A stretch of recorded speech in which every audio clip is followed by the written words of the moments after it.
O Senhor esteja convosco. Ele está no meio de nós. Proclamação do Evangelho de Jesus Cristo segundo o Marcos. Glória a vós, Senhor. Naquele tempo, Jesus dizia no seu ensinamento a uma grande multidão: tomai cuidado com os doutores da lei. Eles gostam de andar com roupas vistosas, de ser cumprimentados nas praças públicas, gostam das primeiras cadeiras nas sinagogas e dos melhores lugares nos banquetes. Eles devoram as casas das viúvas, fingindo fazer longas orações. Por isso, eles receberão a pior condenação. Jesus estava sentado no templo, diante do cofre das esmolas, e observava como a multidão depositava suas moedas no cofre. Muitos ricos depositavam grandes quantias. Então chegou uma pobre viúva, que deu 2 pequenas moedas, que não valiam quase nada. Jesus chamou os discípulos e disse: em verdade vos digo, esta pobre viúva deu mais do que todos os outros que ofereceram esmolas. Todos deram do que tinham de sobra, enquanto ela, na sua pobreza, ofereceu tudo aquilo que possuía para viver. Palavra da salvação. Glória a vós, Senhor.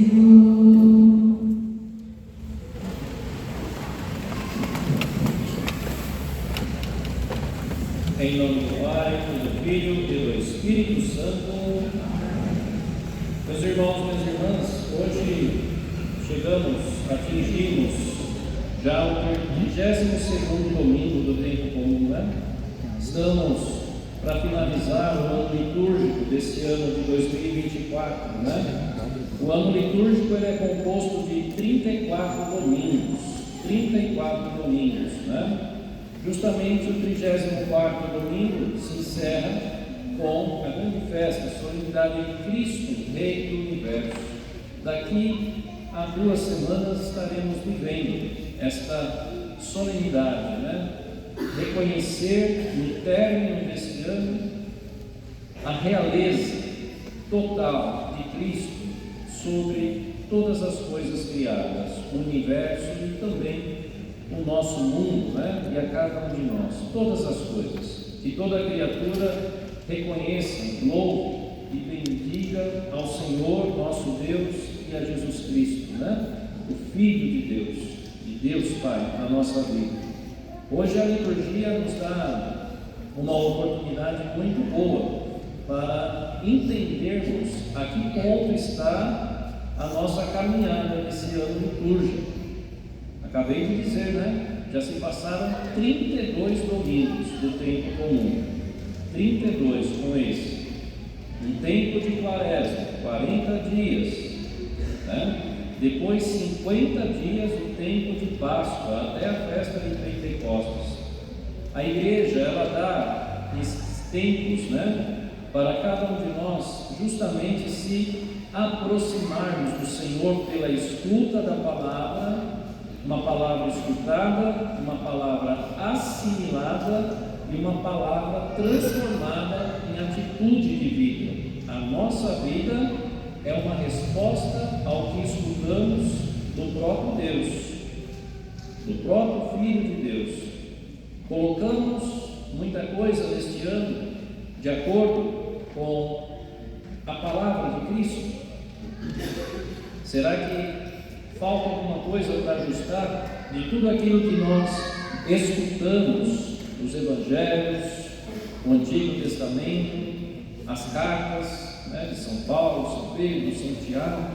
Está faltando alguma coisa e deixamos escapar, da qual a palavra não nos ajudou, não nos curou, não nos direcionou?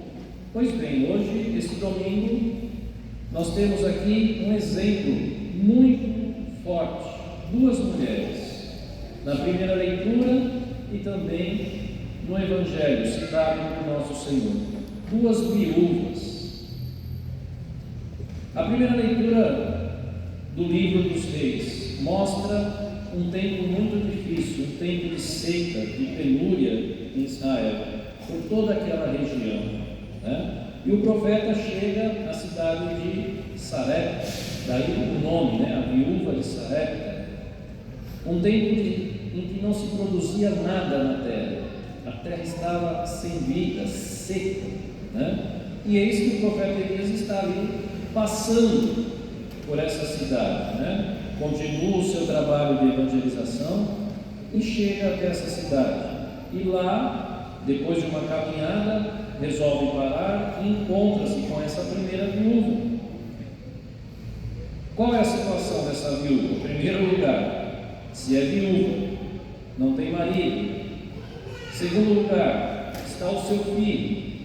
Ela cuida do seu filho. Ela é agora a cabeça da casa, a protetora, cuidadora do filho.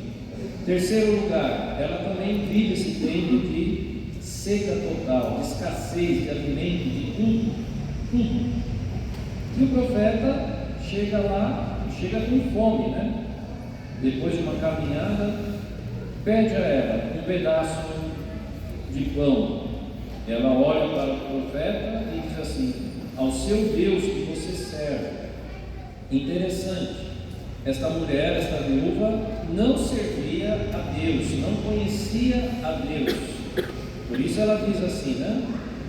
O seu Deus ao qual você serve, pela vida do seu Deus, né? Você não está vendo a situação em que eu, viúva, me encontro? A situação de seca, de miséria, de pobreza, nada vinda, e você me pede alimento. Eu só tenho um pequeno pedaço aí, aliás, um pequeno resto de trigo que vou ali preparar, assar, e depois comeremos, eu e meu filho, e vamos aguardar a morte. Olha a situação: seca, viúva, cuida do filho, sem nada, um desastre humano total, né? Sem providência. E ainda tem profeta com fome na porta da casa dela, né? O que o profeta diz, né? Diz assim, depois dela ter dito: só tenho um punhado de farinha numa vasilha e um pouco de azeite na jarra. Elias replicou: não te preocupes. Talvez nesse momento humano, né, ela pensou que, mas como não vou me preocupar, né? Vai e faz como disseste. Ela foi, fez tudo, preparou. Mas ele disse assim: primeiro me prepara um pãozinho. Ele não pediu o pão inteiro, um pãozinho, né? E traze. Depois farás o mesmo para ti e teu filho. Assim fala o Senhor Deus de Israel. O profeta apresenta Deus, o Deus de Israel, a esta mulher que não conhecia o Deus de Israel. A vasilha de farinha não acabará. Talvez nesse momento ela entre em si de novo, né? Olha para o lado, seca, fome, miséria. Não acabará a farinha. A jarra de azeite não diminuirá. Talvez ela olhe de novo a situação, até o dia em que o Senhor enviar a chuva, né, sobre a face da terra. Esta terra pode ser comparada diretamente a cada um de nós. A chuva é a palavra de Deus.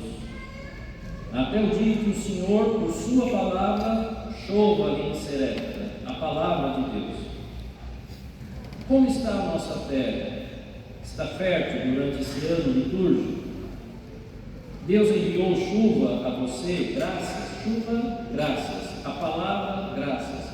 A palavra se transformou em graça, em mudança de vida, em aceitação da vontade de Deus? Ou será que nós, muitas vezes, ainda estamos nessa situação, secura, sem água, sem nada, e esperando a morte chegar, restando alguma sobrevida. Aí nós gastamos essa sobrevida e aí a morte vem. É uma boa comparação, não é verdade? Será que a situação da viúva é a nossa situação? Tem como sair dessa situação?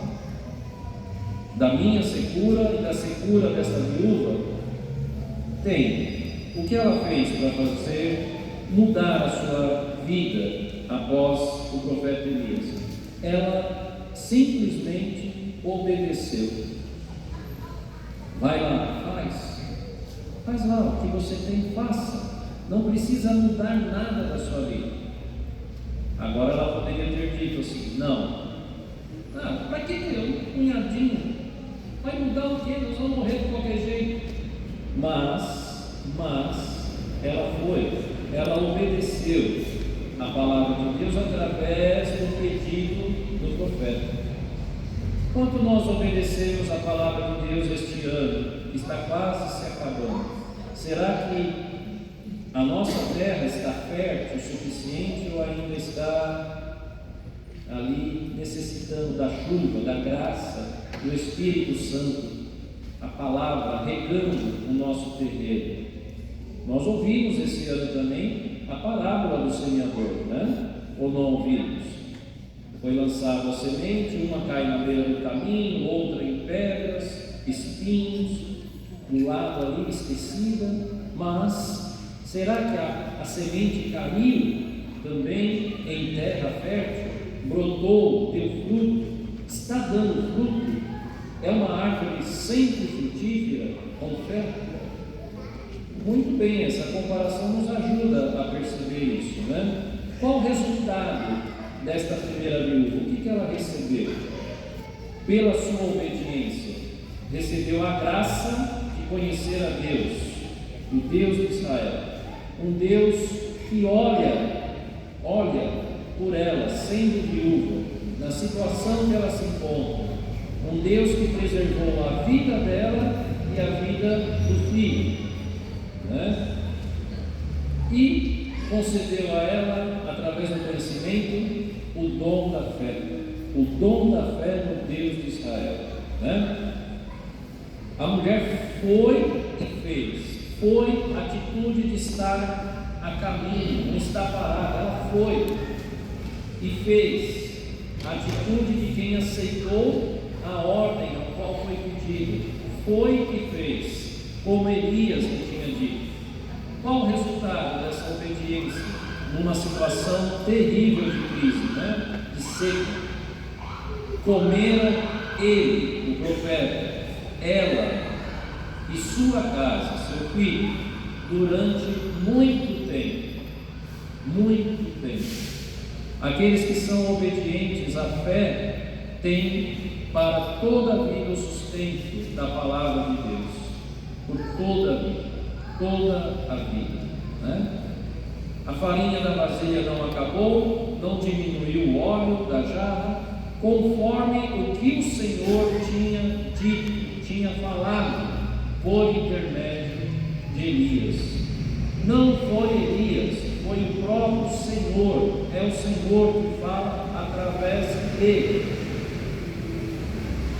Nos lembra que também você e eu devemos, através do que escutamos, através de nós, aumentar a pouca fé ou a quase nenhuma fé que as pessoas têm pela pregação e o convite, a fé e a obediência, não é verdade?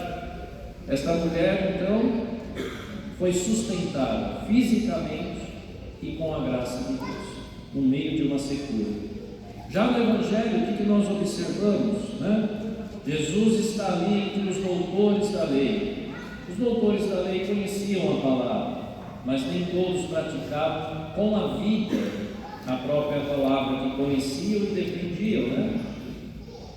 Eram ricos, tinham roupas vistosas, cumprimentados, reconhecidos nas praças públicas, sentava nas primeiras cadeiras, né? Os melhores lugares nos banquetes. Aqui aparece a riqueza, não como dom vivido de Deus, mas um autoconhecimento e propriedade. Eu sou rico, eu consegui, eu tenho, eu possuo, né? Eles devoram as casas das viúvas. O que uma viúva pode oferecer? Novamente, agora no Evangelho. É viúva, sem marido, paga imposto, não tem dinheiro, não tem emprego. Por isso que no Salmo a gente canta, né? Deus ampara o órfão e a viúva. Quem defende a viúva na sociedade? Quem? Ninguém. Nem os doutores da lei. Mas Deus a defende. Cristo a defende. Jesus estava sentado no templo, diante do cofre das esmolas, e observava como a multidão depositava suas moedas no cofre. Muitos ricos depositavam grandes quantias. Aquela coisa bonita, né? Quando cai lá no fundo do cofre ali, você escuta até o barulhinho, né? O peso do dinheiro, né? Muda a situação. Chegou uma pobre viúva, uma pobrezinha lá. Tinha 2 moedinhas, desse tamanho. Vocês sabem que antigamente as moedas eram de prata, né? Então, você não vai colocar prata numa pequena moeda, né? Porque senão você derretia a prata e vendia a prata e ia ter dinheiro, outras moedas. As maiores moedas de prata eram enormes, né? Agora as pequenininhas tinham um pouquinho de prata, um metal lá combinado, um ferro, alguma coisinha lá. E essa viúva vem e coloca 2 moedinhas, como diz aqui, né? 2 pequenas moedas que não valiam quase nada. Olha aí a comparação, né? Jesus chamou os discípulos e disse, está ensinando: em verdade eu vos digo, esta pobre viúva deu mais do que todos os outros que ofereceram esmolas. Todos deram do que tinham de sobra, enquanto ela, na sua pobreza, ofereceu tudo aquilo que possuía para viver. Dou ou não dou? Quando você chega perto do cofre lá, imagina lá, aqui ó, chegou pertinho do cofre, põe a mão no bolso, 2 moedinhas que não valem nada, põe a mão no outro bolso, vazio, tenho um filho, sou viúvo, acredito ou não acredito? Cumpro o preceito ou não cumpro? Colaboro com o templo ou não colaboro? Ela foi lá e pôs com vontade e seguiu a sua vida, né? Seguiu a sua vida, voltou. Muito bem. E Jesus olha essa viúva e se admira e diz que ela deu tudo. Agora vamos trazer para nós o quanto você deu, porque Deus te enriqueceu esse ano, ou não?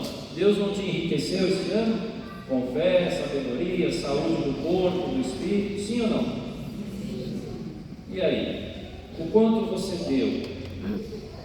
O quanto você devolveu ao Senhor? Tudo no mesmo nível que Ele te deu, ou a sua resistência ainda em se doar a Deus? Não é uma questão de dinheiro, é uma questão de liberdade. Em que você se doou esse ano? Em que? Concretamente, eu fiz isso, ou eu poderia ter feito, mas não fiz. Aonde você se encaixa? Aquela viúva cumpriu um preceito que era para ricos e pobres. Ela foi ao templo e depositou tudo que tinha. Por que uma pessoa que é pobre e viúva fez isso? Porque quem ampara a viúva é o próprio Deus. Primeira leitura: o próprio Deus não deixou faltar nada pela palavra do profeta. Perceba então, chegando ao fim do ano, vamos depositar ou não vamos depositar a nossa fé no Deus que nos dá tudo? Agora a gente entende e termino aqui a homilia, a segunda leitura. Vocês perceberam a riqueza da segunda leitura? Sim ou não? Como começa o primeiro versículo da segunda leitura? Quem pode ler para nós aí? Voz alta. Vem aí a voz de locutor. Vamos lá, o locutor. Como começa? Cristo não entrou no santuário feito por mão humana, imagem do verdadeiro, mas no próprio céu, a fim de comparecer agora na presença de Deus, em nosso favor. Mas Cristo não entrou no santuário. Por que ele não entrou no santuário? Já se fizeram essa pergunta? Sim ou não? Onde ele estava com a viúva? No templo, né? O templo é o santuário. Por que São Paulo fala assim? Não entrou no santuário construído por mãos humanas. Por quê? Porque ele é o tabernáculo. Ele é o santuário de Deus. Ele, Jesus é o templo vivo, é o santuário da qual todos nós estamos dentro. Não é construído pela força humana. Deus enviou o seu filho, rico em tudo, se fez pobre vindo a esse mundo. Saiu da condição divina total e assumiu a condição humana e permaneceu divino. Como poderia ter salvação do humano se não fosse pela ação do divino, Deus enviar o seu Filho na nossa semelhança, na nossa carne, no nosso jeito, nos nossos ossos, no nosso sangue? Aí diz também sobre sangue, não diz? Sim ou não? O que diz aí sobre a questão do sangue? Na segunda leitura, a parte do sacrifício, mas foi agora, na plenitude dos tempos. Então eu e você estamos na plenitude dos tempos. O tempo do ressuscitado, o tempo em que o Espírito Santo nos mostra Jesus, né? Uma vez por todas, ele se manifestou para destruir o pecado pelo sacrifício de si mesmo. Sacrifício da cruz. O sacrifício só é válido se derrama o sangue. Mas como ele destruiu o pecado? Um sangue que tem pecado destrói o pecado? Ou não? Sim ou não? Agora o Filho de Deus, o seu sangue, verdadeiro Deus, verdadeiro homem, o seu sangue derramado, o seu sacrifício, tomai todos e bebei, é meu sangue que será derramado por vós. Eu me sacrifico por vós, eu me dou a vós, para o perdão dos pecados. Percebe aí? Verdadeiro homem e verdadeiro Deus. Só o verdadeiro Deus, que é verdadeiro homem, Cristo não tinha pecado, pode te salvar através da doação da sua vida. Ele, rico, Deus, se fez pobre, nasceu pobre, para vir fazer a cada um de nós ricos em Deus, e não eternamente pobres, escravizados pelo peso do pecado, da indiferença. Cristo nos resgatou, nos deu a vida. Olha que leitura maravilhosa também esta segunda leitura. Meu irmão, minha irmã, termino aqui dizendo: você se sente rico com Deus, em Deus, ou ainda está pobre, reclamando da vida, sem esperança, sem vida eterna, sem fé, esperando as coisas acontecer para acabar. Perceba, esta é a proposta de Jesus hoje. É a proposta de Jesus hoje. Eu te dei tudo, e o que você está me dando? Se você me der uma moedinha, mas desde que seja aquela moedinha da certeza do meu amor por você, da minha fé, da fé que eu dei a você, para você ter em mim, valeu tudo, valeu tudo. Você vai continuar sendo alimentado, nutrido, até a vida eterna. É pouco ou é muito? Somos pobres ou somos ricos? Quando nós aderimos a Deus, sim ou não? Somos muito ricos. Louvado seja Deus e nosso Senhor Jesus Cristo. Vamos professar.